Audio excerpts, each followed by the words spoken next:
Okay, now continued proportion की अब हम बात करते हैं, ठीक है। So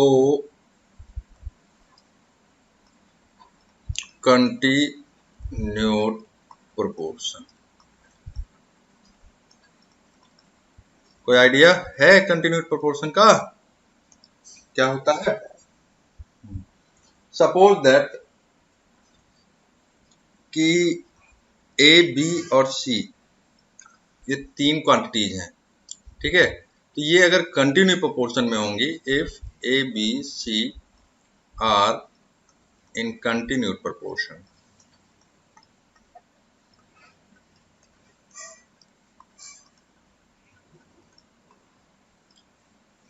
then the ratio of A to B, ठीक है, कि ए और बी का रेशियो क्या होगा? The ratio of A to B will be A ratio B, ठीक है, will be equal to the ratio of B and सी।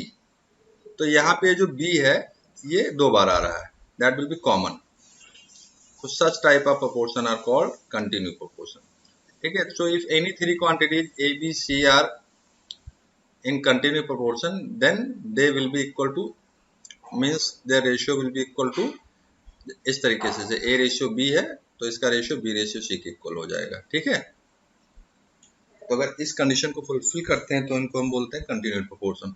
अब यहाँ से अगर हम लोग इसको रेशियो फॉर्म से फ्रैक्शन में कन्वर्ट करें, then it will become A by B और ये हो जाएगा B by C, ठीक है। तो आप क्रॉस मल्टीप्लाई करिए तो क्या हो जाएगा?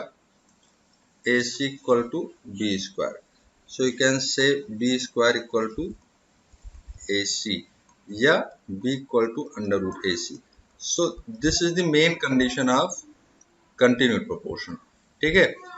अगर कोई तीन quantity A B C continued proportion में होंगी, then the square of mid term, ये जो बीच वाला टर्म है, will be equal to the product of first and last, ठीक है। तो इस कंडीशन को याद रखिएगा, B square equal to A C, okay.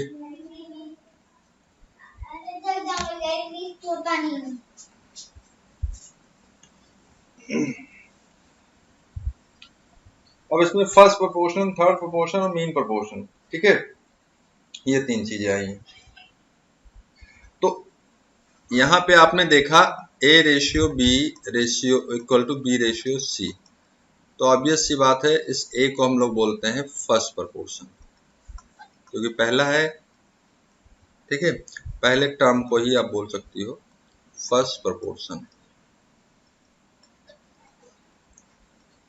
ठीक है।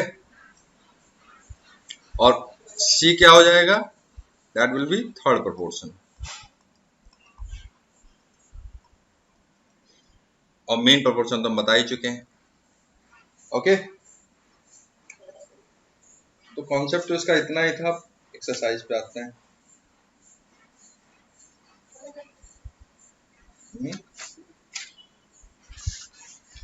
एक्सरसाइज 7.2,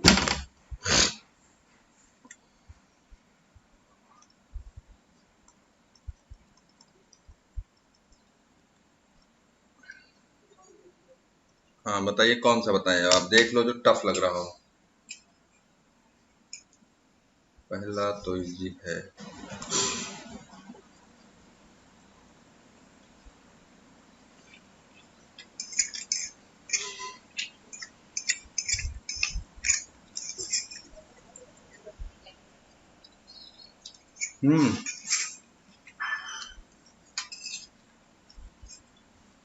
क्वेश्चन कौन सा?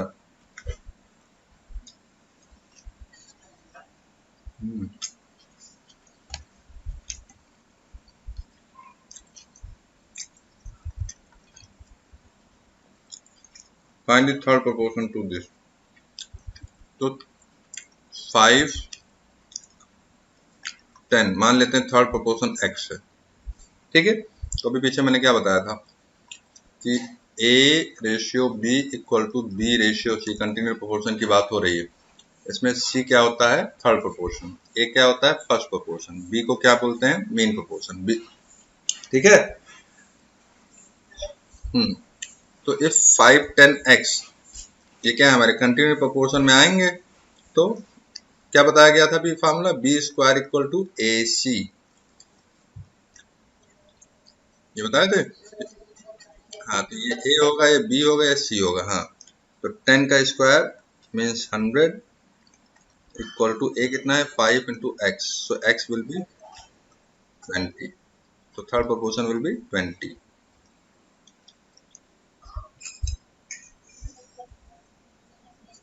हाँ बी की वैल्यू,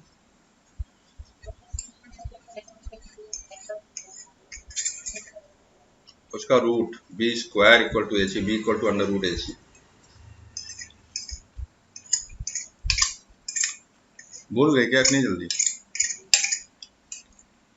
हम्म, हेलो,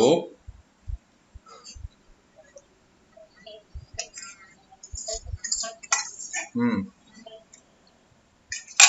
कौन सा क्वेश्चन है? फोर्थ।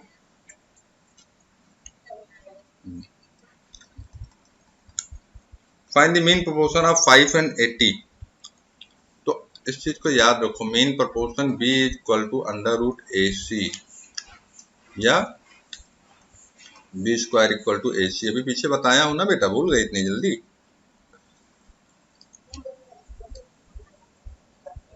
हाँ ये देखो यहाँ पे क्या बताया हूँ, यही तो बोल रहा था कि ये बी हमारा क्या होता है, मीन प्रोपोर्शन।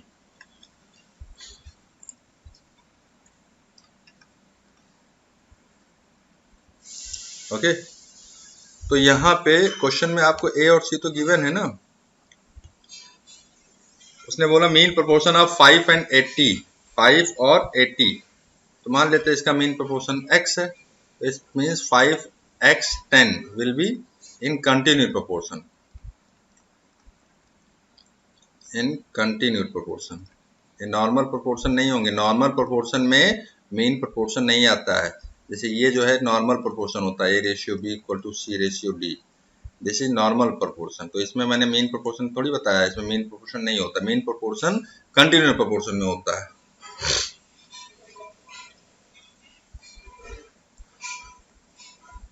तो यहां से क्या आ जाएगा, X square equal to 5 into 80 according to this formula, ठीक।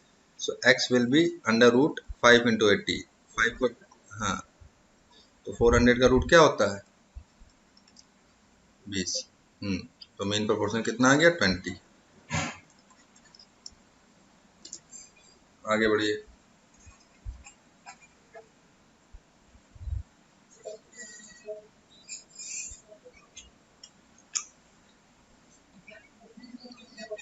सो गए, वहां जाके सो बैठे। कौन सा बेटा, कौन सा, कौन सा बोल रही बताओ? देखो देखो,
क्वेश्चन बताओ। फिफ्थ वाला,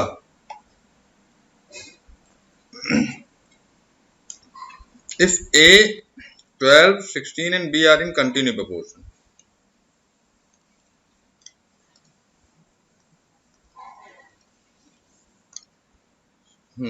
फाइंड ए एंड बी, सही है ना। तो it is given that A 12, 16 and B are in continued proportion.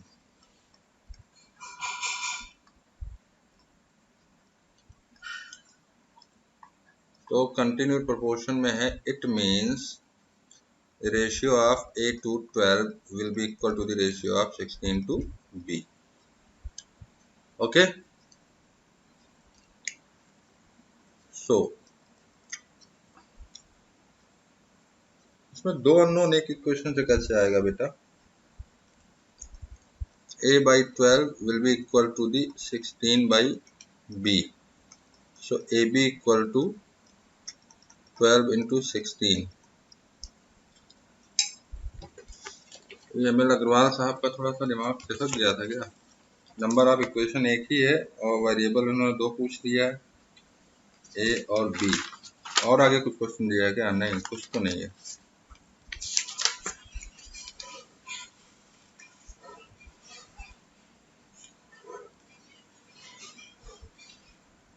बता रहा हूँ बेटा, बता रहा हूँ। यहाँ पे आप फिर वही करोगी, ठीक है? देखो, सुन रही हो बेटा?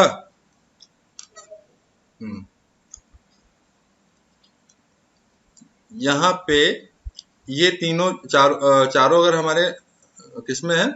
Continued proportion. नहीं, कंटिन्यूड में नहीं है, सॉरी, सिंपल प्रोपोर्शन में है। कंटिन्यूड में नहीं है। अच्छा, कंटिन्यूड में, हाँ हाँ हाँ, सॉरी सॉरी सॉरी, कंटिन्यूड में तब तो आ जाएगा। ठीक है, तो अब इसको थोड़ा अच्छे से समझो। कंटिन्यू ध्यान नहीं दिया था मैंने। देखो बेटा, पहले इन तीनों की बात करते हैं, ठीक है? अगर ये चारों कंटिन्यू प्रोपोर्शन में है तो ये तीन भी हमारे कंटिन्यू प्रोपोर्शन में होंगे कि नहीं होंगे? तो ये कंटिन्यू प्रोपोर्शन में होंगे तो 12 square will be equal to A into 16 हो जाएगा।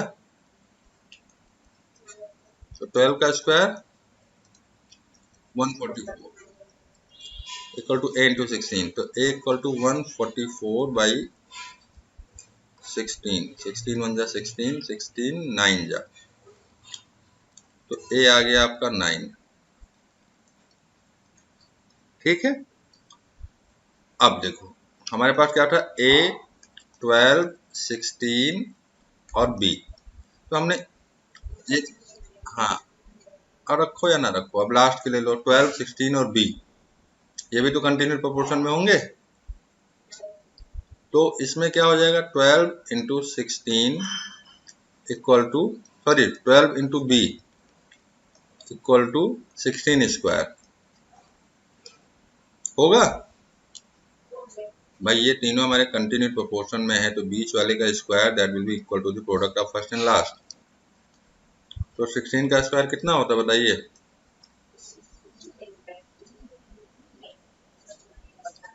एक पढ़ने दो, बताइए बताइए, मल्टीप्लाई ना कर लेना कैलकुलेटर से। अब आगे का टर्म बता दो क्या होगा, ना लिख दी।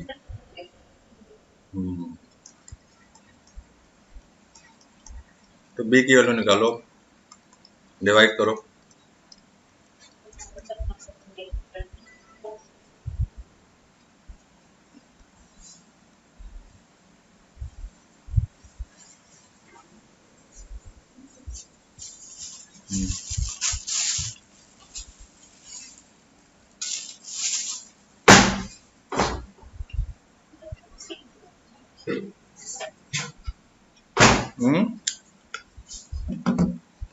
कोई बात नहीं, आंसर देखो, आंसर आ रहा है पॉइंट में, फ्रैक्शन में।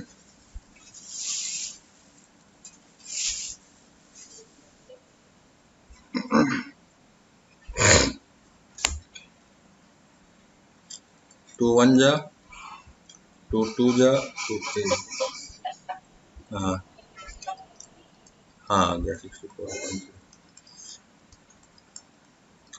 तो बी आ गया आपका 64 बाई हम्म,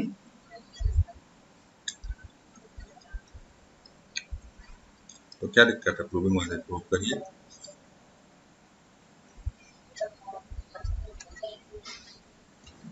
पूछो। 13 बताएं।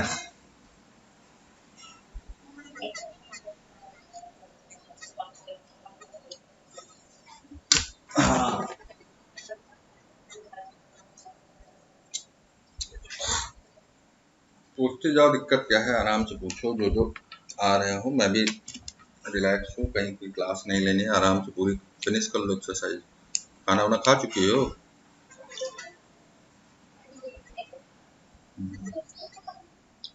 क्यों? हम्म,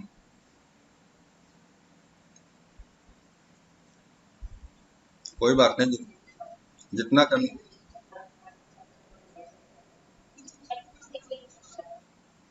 किसकी?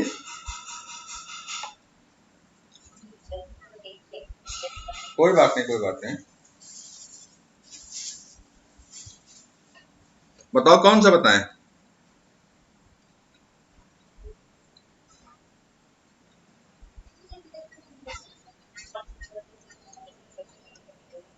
हाँ, 6 वाला।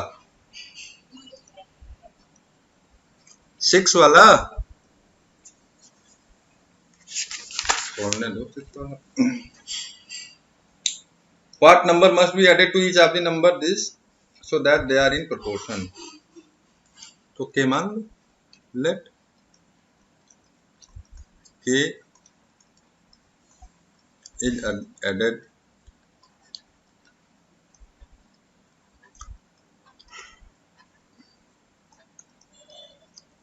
पूरा नहीं लिख रहा हूँ, पूरा एग्जाम में लिख लेना। लेट लेट के is added, after that the number will become in same proportion. ठीक है, तो नंबर हमारे कितने थे? 5। तो अब ये 5 प्लस के हो जाएगा। हम्म, सुन रही हो बेटा? क्या कर रही है स्क्रीन? रुक गई है क्या? स्क्रीन रुक गई है क्या? अब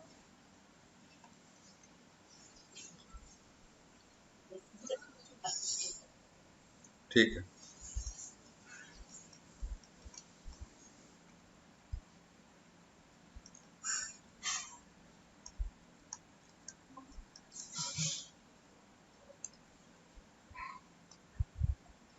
आ रही है?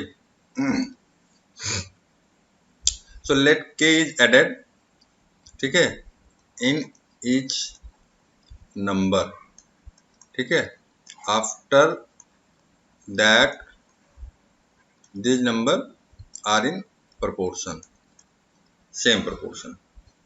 ठीक है,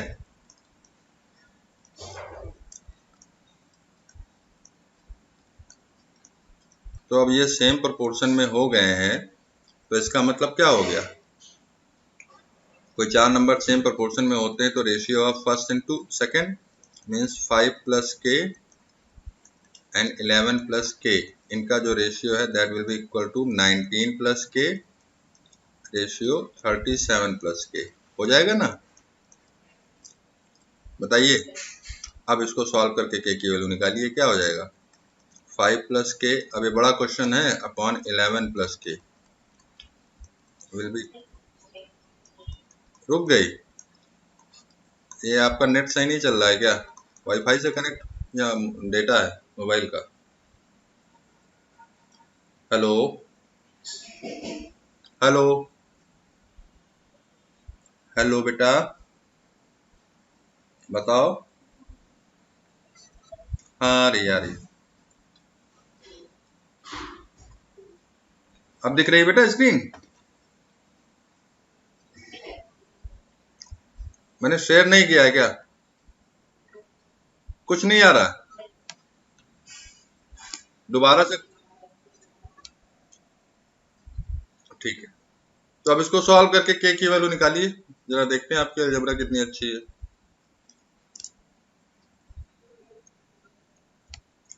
एक बार फिर से समझा देता हूँ, पहले देख लो क्वेश्चन को। हमने मान लिया लेट के is added, in each number. ठीक है, after that these number will be in same proportion. Number are in same proportion. उसने यही तो क्वेश्चन में कहा है कि what number must be added to each of the number so that they are in proportion. तो हमने मान लिया k ऐड कर दिया सब में k. ठीक है, तो जब k हम ऐड करने के बाद हमने कंसीडर कर लिया कि वो सेम प्रोपोर्शन में होंगे, तो सेम प्रोपोर्शन में है तो उसकी कंडीशन क्या है, फर्स्ट सेकंड का रेशियो थर्ड फोर्थ के रेशियो के इक्वल होगा. ठीक है, means this ratio this will be equal to this ratio to this. ठीक, तो आप डिवाइड कर दो 5 plus k upon 11 plus k, it will be equal to 19 plus k upon 37 plus k. ठीक है, अब इसको सॉल्व करिए, सॉल्व इट. अब सॉल्व आपको करना है, क्रॉस मल्टीप्लाई करके ही करोगी. चलो उतना भी कर दे रहा हूं मैं, अब सॉल्व तो आप ही से करवाऊंगा मैं.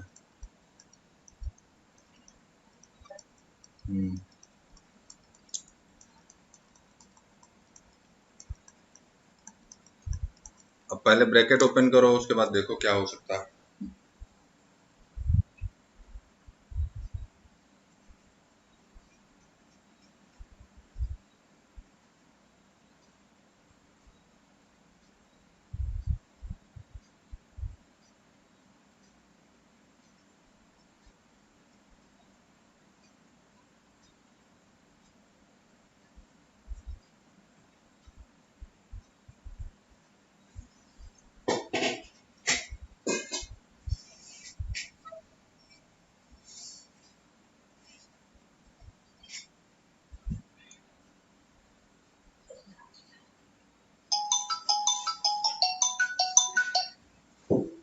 हेलो,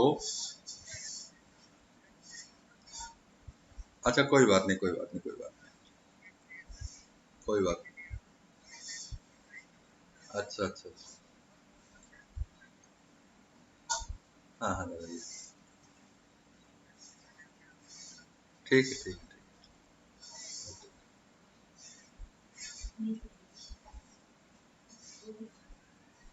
हुआ बेटा, करो करो.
तो अब देखिए,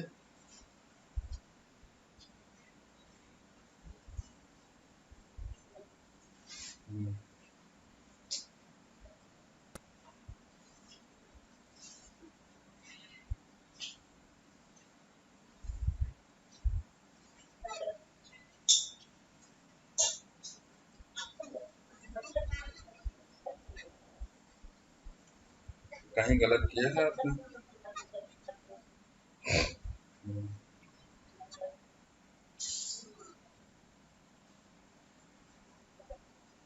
हम्म,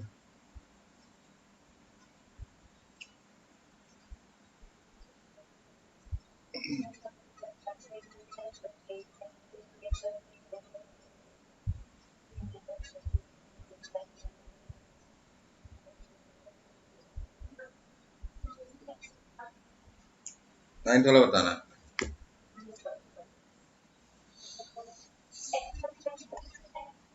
हाँ,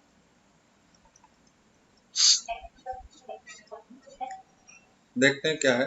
if x plus 5 is the mean proportion between this and, हाँ, तो बोला x plus 5 is the mean proportion, तो बी यहाँ पे गिवन है x+5 और ए और सी किसी को भी ले लो। ए है, किसी को क्या, पहले वाला ए है x+2 and C is x+9। तो यहां से क्या आता है, b² = ac। तो put the value of b is x+3 and a is x+2 and c is x+9।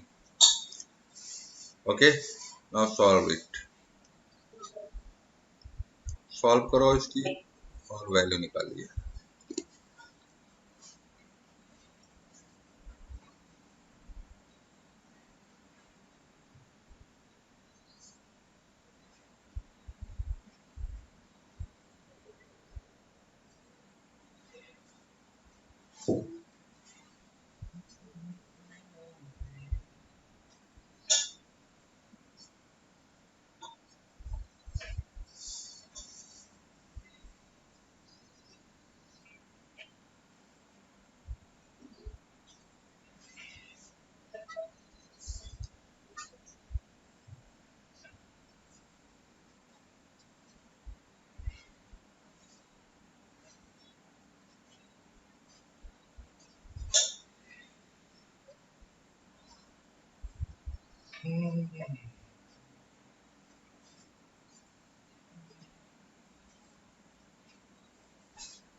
Disconnect हो गया क्या बेटा?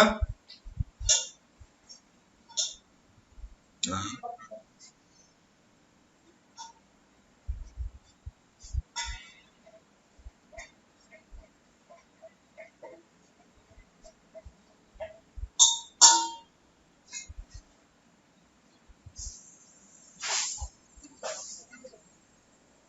कर लो, बात करो।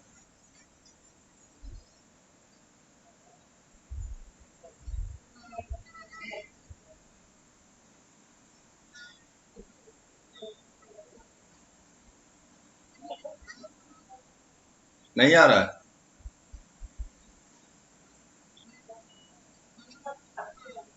ठीक है, बता रहा हूँ मैं। बता रहा हूँ। देखो ये क्या हो जाएगा, a+b का होल स्क्वायर है, ओपन करिए इसको, a² + b² + 2ab तो 6x। इसको मल्टीप्लाई करो, x इंटू एक्स क्या हो जाएगा, x², फिर x इंटू 9, हाँ, +2x, इसको मल्टीप्लाई करोगे 2x, फिर ये मल्टीप्लाई कर दीजिए आप 2 को 9 से, दैट विल बी 18। x² से x² कैंसिल हो गया, तो 9 + 6x इक्वल टू, यहाँ 9x और 2x इतना हो गया 11x + 18 को इधर ले आइए तो 9 - 18 = 11x - 6x, that will be 5x। 5x = -9, x equal to कितना हो गया, -9/5। क्या रहा आंसर? तो उनका क्या रहा, 7 आ रहा है। कुछ गलत है फिर, 9th है ना। गलत ये हो गया कि ये x+5 है, उसमें दिया हुआ, मैंने x+3 लिख दिया है।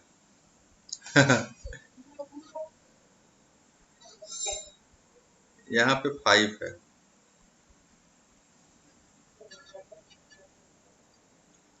ठीक है, तो ये कितना हो जाएगा, फिर यहाँ पे गड़बड़ हो गया। हाँ, ये हो जाएगा। हाँ,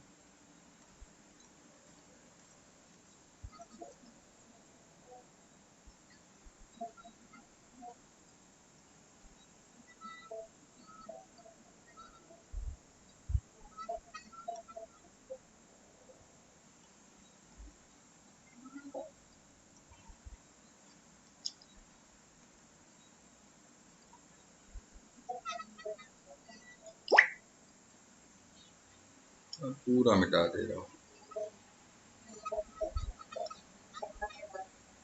आ गया बेटा। 11x minus 10x equal to 25 minus 18, x equal to 7। आगे बढ़िए।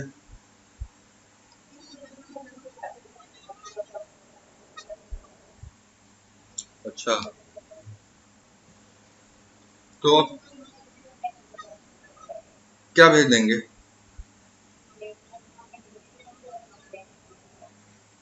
वीडियो बन गई, अभी मैं अपलोड कर दूंगा, ठीक है, थोड़ी देर में। तो कोई बात नहीं, तो मैं नाइट में अपलोड